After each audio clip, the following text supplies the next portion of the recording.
పహల్గామ్ ఉగ్రదాడి అనంతరం భారత్ పాకిస్తాన్ల మధ్య తీవ్రంగా ఉద్రిక్తలు నెలకొన్న విషయం తెలిసిందే.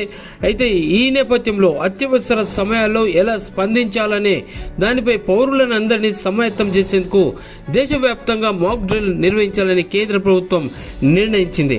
అయితే ఇప్పుడు అన్ని రాష్ట్రాలకు కేంద్ర పాలిత ప్రాంతాలకు ఆదేశాలు కూడా జారీ చేసింది. ఈ నేపథ్యంలో యుద్ధంగా సన్నద్ధతపై కేంద్ర హోంశాఖ కార్యదర్శి గోవింద్ మోహన్ కీలక సమీక్ష సమావేశం కూడా దాని సందర్భంగా నిర్వహించారు. ఇక ఈ సమీక్షకు సివిల్ డిఫెన్స్, ఎన్డీఆర్ఎఫ్ డీజీలు, తర్వాత ఎన్డీఎంఏ అధికారులు కూడా హాజరయ్యారు. సిఎస్లతో పాటు గోవింద్ మోహన్ వీడియో కాన్ఫరెన్స్ ద్వారా ఇదంతా నిర్వహించారు. రేపటి మాక్ డ్రిల్స్ పై రాష్ట్రాలు, కేంద్ర పాలిత ప్రాంతాలకు దిశా నిర్దేశం కూడా చేశారు. ఇక దేశవ్యాప్తంగా రేపు 244 జిల్లాలో మాక్ డ్రిల్ నిర్వహించబోతున్నారు. ఈ మేరకు దాడులకు అవకాశం ఉన్నటువంటి జిల్లాలను 3 కేటగిరీలుగా విభజించారు. కేటగిరీ 1లో అణు విద్యుత్ కేంద్రాలు ఉన్న జిల్లాలు ఉన్నాయి.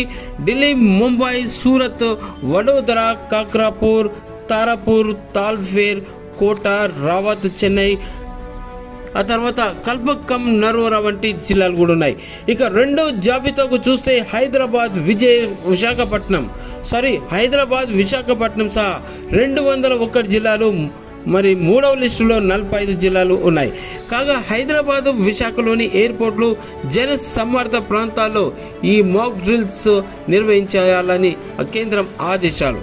ఇక ఈ సన్నాహక కార్యక్రమంలో భాగంగా ప్రజలకు శిక్షణ, అవగాహన కల్పించడంపై ఇక ఈ భేటీలో చర్చించారు. వైమానిక దాడి సైరన్ ఎలా అనుసరించాలి, బ్లాక్అవుట్ పరిస్థితుల్లో ఏం చేయాలనేది కూడా సూచించారు. ప్రథమ చికిత్స కోసం ఇంట్లో ఉంచుకోవాల్సినటువంటి వస్తువులు, మందుల గురించి కూడా కేంద్ర హోంశాఖ మీటింగ్లో చర్చించినటువంటి విషయం.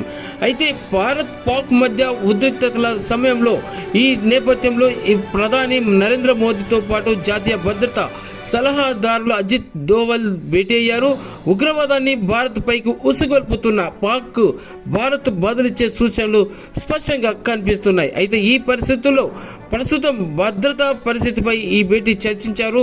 తర్వాత ఎట్లాంటి ముందు జాగ్రత్తలు తీసుకోవాలి, ఎలా మాక్ డ్రిల్స్ ఎలా నిర్వహించాలి, వాటిని ఏ విధంగా ఎదుర్కోవాలి అనేటువంటి విషయం మీద స్పష్టంగా అక్కడ సూచించినటువంటి విషయం.